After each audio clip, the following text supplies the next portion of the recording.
convert yourself to a string. Okay? And it puts them here. Well, our op is converting itself to this string, enum value. Okay? That's because the system doesn't really know how to convert it any other way. So it's just saying that's an enum value. It doesn't know how to convert itself to a string. So you see what's going on here?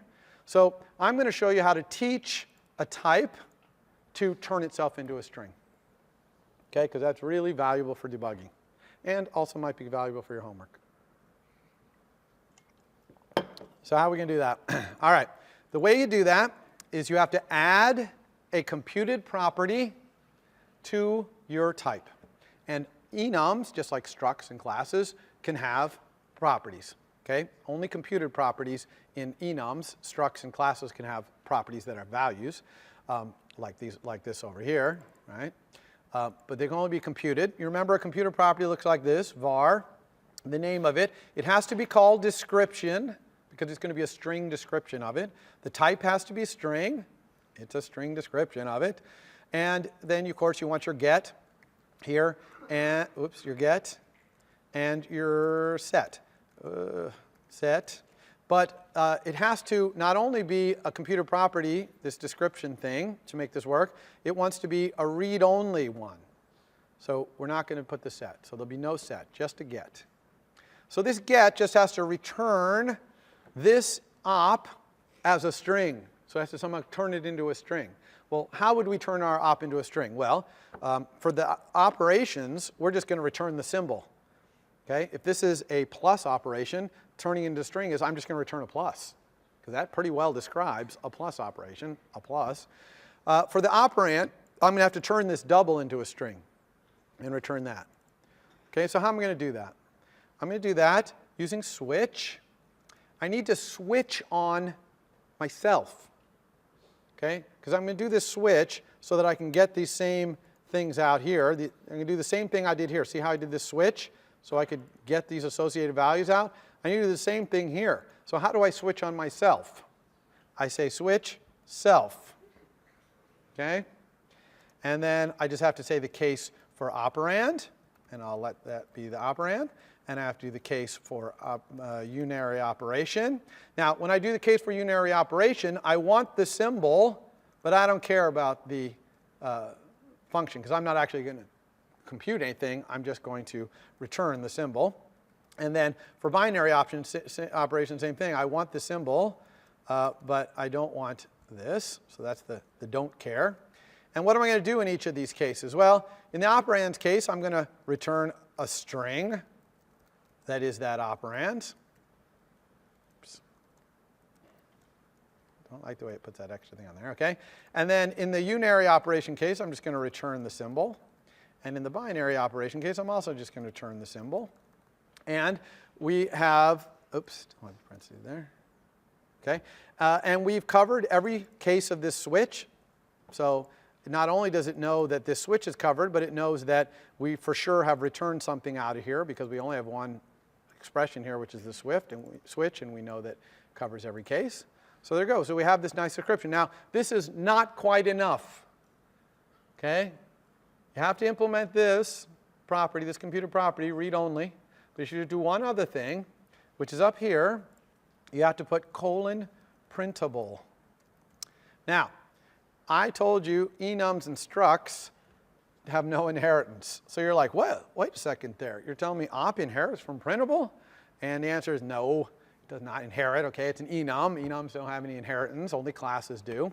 What this colon printable means is, and this can be true for classes or structs or whatever, you can put after the colon here. This is called a protocol. And all this means is you're telling Swift that this enum implements whatever is in this protocol. And this protocol happens to just be one computed property called description that returns a string. Okay? Now, we're going to talk about protocols in depth because protocols are very important for explaining how things work. Okay? But we're not going to cover it today, though. Okay? So if you do those two things, put description and printable, now when we run, you'll see I'll go 5, enter, 6, and you see it's put a 5 in there. There's a 6. Times, it's even putting the times. If I hit times again, Now I get nil, and it shows me the whole thing is left over. Okay? Let's go another thing here. What if I go 6, enter, 5, enter, 4, enter. Now if I do times, it says times of 4 and 5 is 20 with the 6 left over, which is exactly right. Okay? Now, notice I had to rerun there to do that. You're going to have a clear button, right, that you did in assignment 1. You're going to have to make that work in assignment 2 as well. Okay? The last thing, we're really out of time, but I'm going to show you the last thing really quickly that I was going to do is use this description to fix this problem that I said right here, which is, what if I had a function called learn op, okay, and it took an op as an argument here, and it just said known ops description equals that op. You see? Now these could all just be learn op this, okay, which is a lot nicer. I only have to type this thing once, and I just use the description here. The other thing about this, notice where this function is. Inside the init. Okay? You are allowed to put functions inside other functions. If this is only called inside here, you can put it in here. If I put it outside, in fact, I'd have a little problem because it would have to be private because it uses op. And that's what this error right here is. Right? I'd have to say private func. But I don't want to do private func. Instead, I'm just going to put this right down here. Okay? And obviously, I would do that with the rest. Okay? That's it. Hope you learned a lot of stuff about Swift for that. And I will see you all on Wednesday. I'm here if you have questions. For more, please visit us at stanford.edu.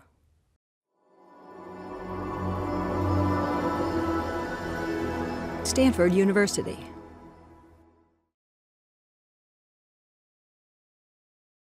Okay, well, welcome to Lecture 4 of CS193P, Stanford, winter of 2015. So I've been doing all demo up until now, and now we're going to be doing all slide today. So I have a lot of stuff to talk about. Most of this, although not all of it, is covered in your reading assignments, okay? But here I'm going to try and highlight the things that are pretty important and also show you some stuff that's just not in that reading assignment that you kind of need to know. So this is definitely not a substitute for the reading. You'll still need to do the reading in order to kind of get the details of a lot of this stuff. So, but this hopefully will kind of get you focused in on the key stuff. All right, so first I want to talk about optionals and enums. So now that you know what an enum is, I can tell you what an optional really is. Okay, an optional is just an enum. Okay, it's a very simple enum. It's a generic, kind of like array. You know how an array, you specify the type of thing in it. Optional is exactly the same. Okay, it's a generic. You specify the type of optional, and it is.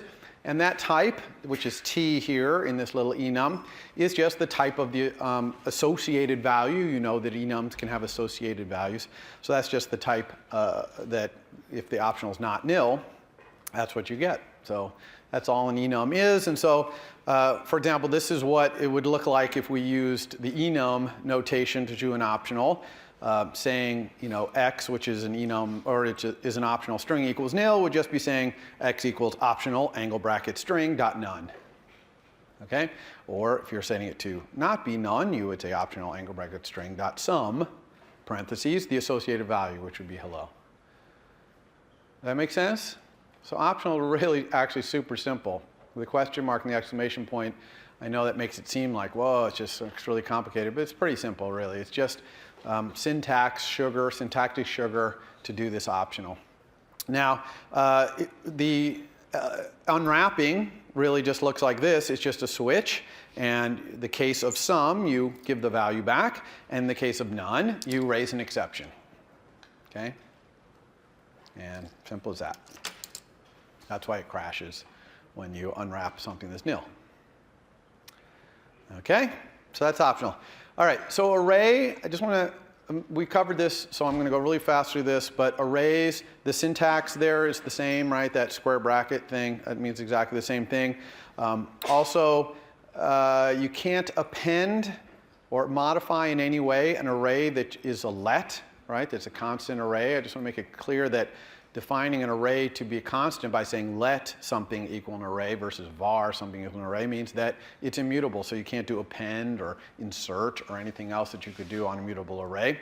Also, of course, if you access an array with the square brackets and try to pull out something that's outside the bounds of the array, this array only has 4 animals in it and I'm trying to get animals 5, that's going to crash. Array index out of bounds, just like pretty much any language you've used. How to enumerate an array. If you wanted to go through every single item in an array and look at it, you can use for in. Okay, so you just say for some variable you want in your array, and then inside there, that'll be your value. Okay, pretty obvious.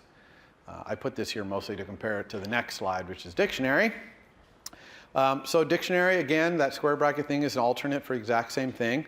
So if I had a nice dictionary here, I can create a dictionary using this square bracket notation, which is just square bracket, key colon value, comma, key colon value. Okay, you know that.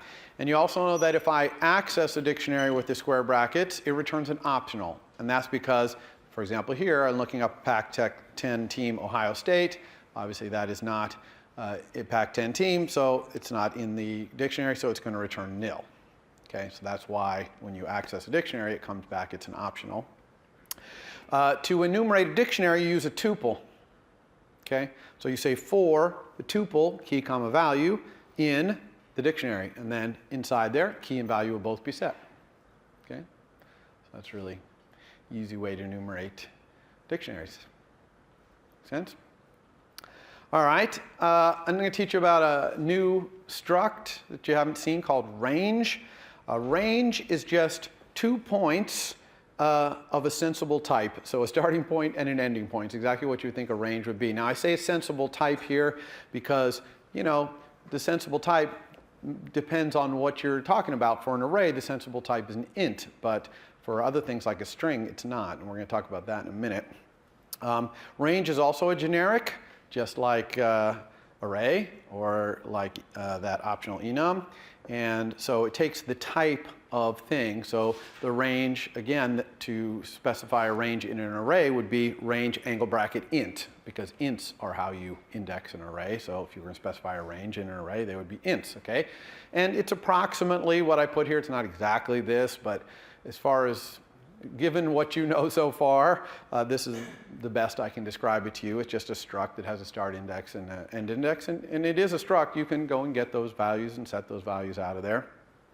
So array's range would be array of int, range of int.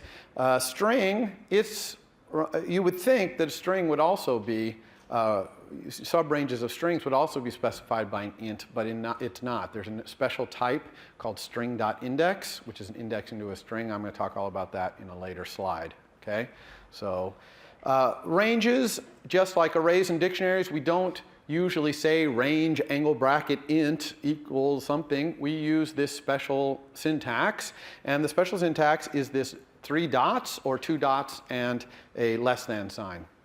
Okay, so the 3 dots means a range from the first thing on the left of the dots to the other thing on the right of the dots. That's the start index and the end index, and it includes them both.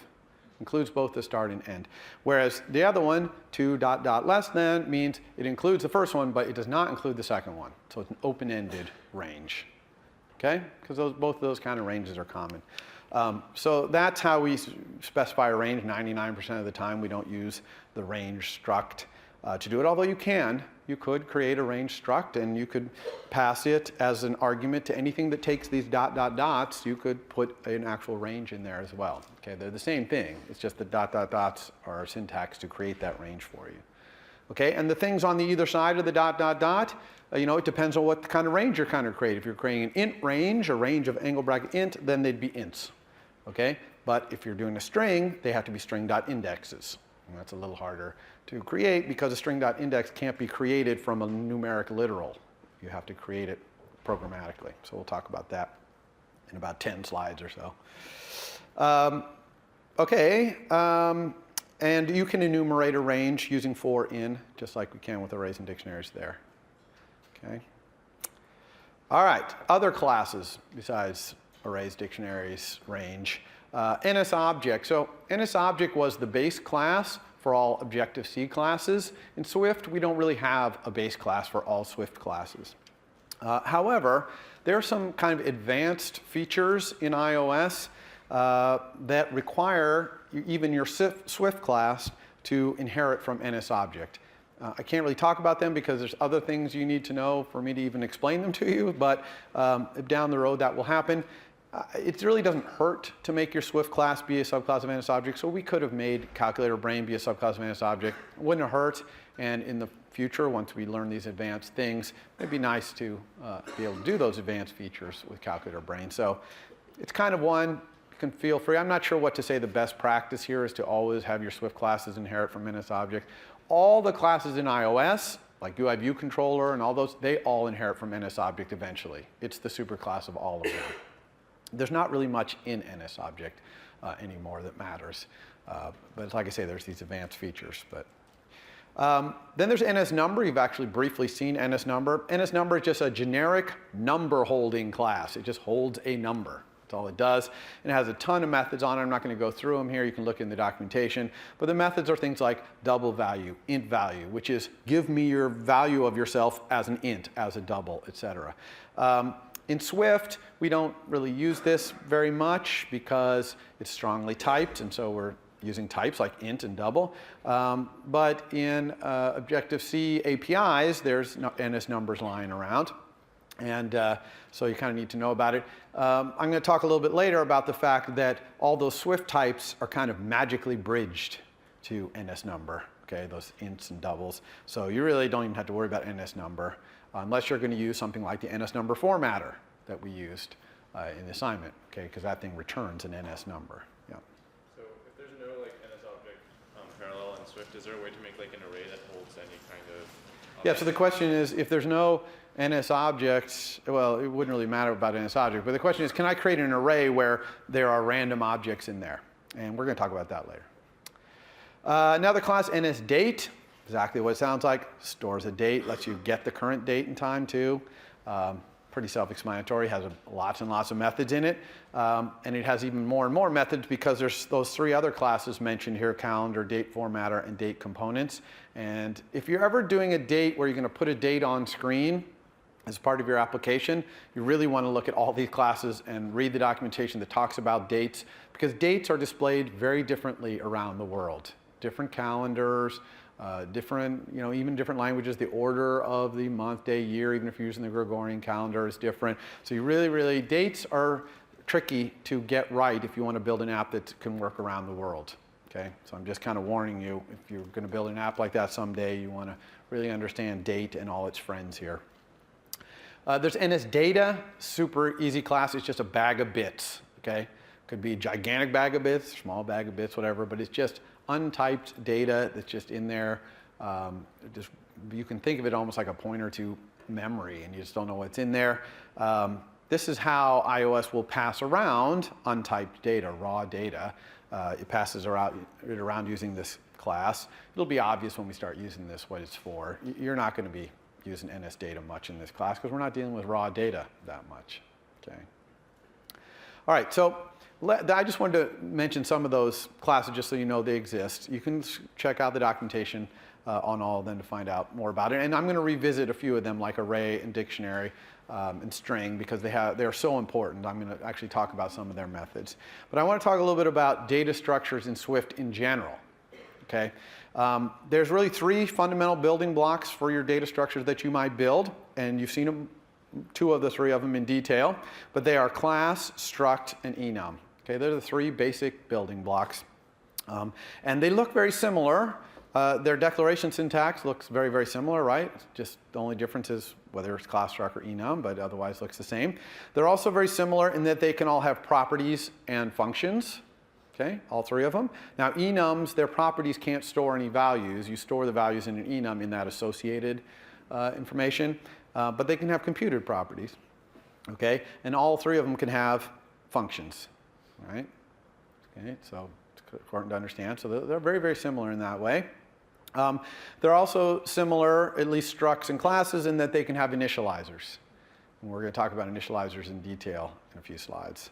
Okay, so they're similar in a lot of ways, but there's a couple ways in which they're very different, all right? Classes are the only ones where you have inheritance, okay? And it's pretty obvious. That's kind of the main definer of what a class is. It has inheritance.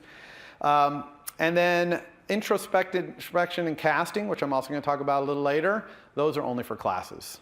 So none of this casting thing I'm going to talk about can you do for structs. And the most important difference to understand, and we really went over this in the demo, is this value type versus reference type. Structs and enums are passed around and stored in variables, copied, okay? And classes are reference types. In other words, we pass around pointers to them. They live in the heap. And remember that classes, their memory in the heap is managed for us. Okay, so there's nothing, we don't have to do anything. Alec can free them.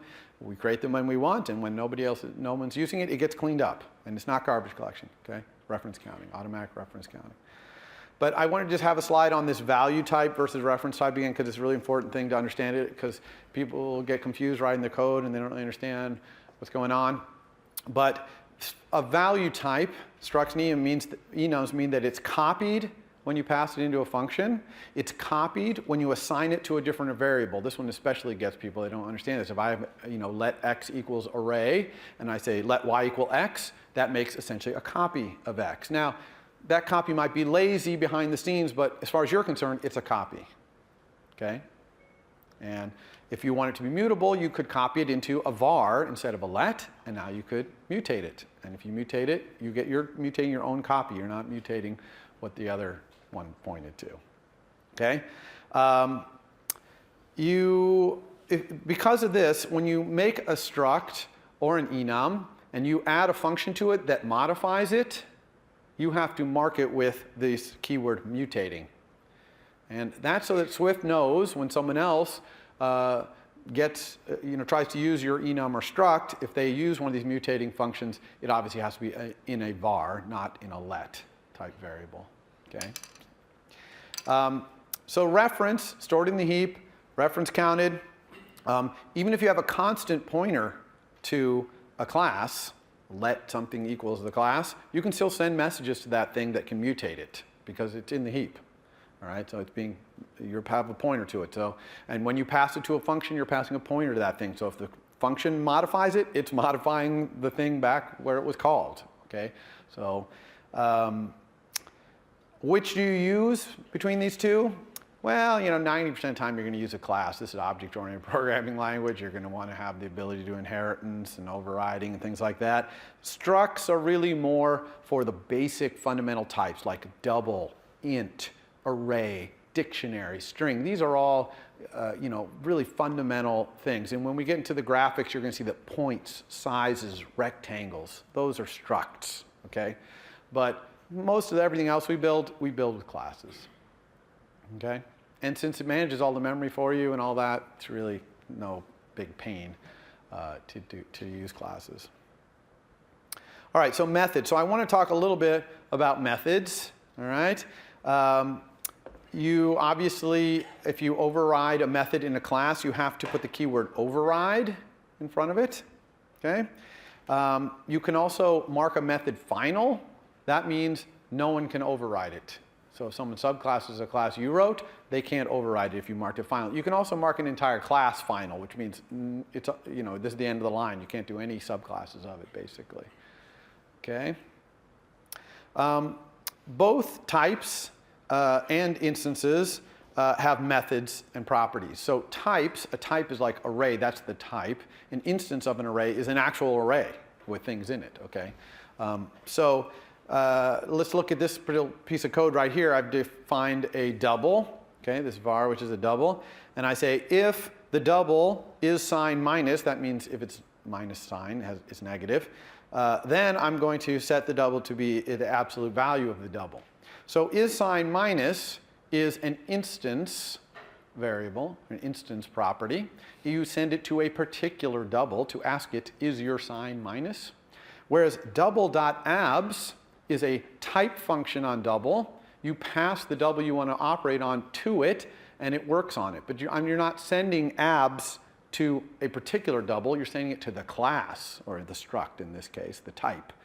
See what I mean? So some methods you send to instances, particular instances of something. Some things you can send to the type, all right? So two different kinds of method. But otherwise, the rules for them are about the same. It's just that who you ask to do the work. You declare a type method or property by using static in front of it. So like abs, there would be static func abs takes a double, returns a double. And that makes it so that you send it to the double type instead of sending it to a particular double. In a class, you use the word class, not static, okay, because it's called a class function. Okay? So I just don't want you to be confused when you start seeing methods like abs that are sent to the double type. That looks kind of weird, but it's perfectly normal. Okay? And what would you do with a type? When do you have a type function versus an instance function? Well, if you're doing any kind of utility work, right? You're not doing anything particular to a certain kind of double, but you're just doing utilities. You would have those in there. Sometimes you would have type methods that create objects of certain kinds and hand them out. Maybe a shared object, like if you had only one instance of an object for your entire app of a certain type, maybe you would ask that type, give me that shared instance. Okay? So it's kind of for utilities and creation, that kind of thing. I don't want to say they're rare, they're not super common. You'll see them in iOS, and you'll probably use them occasionally.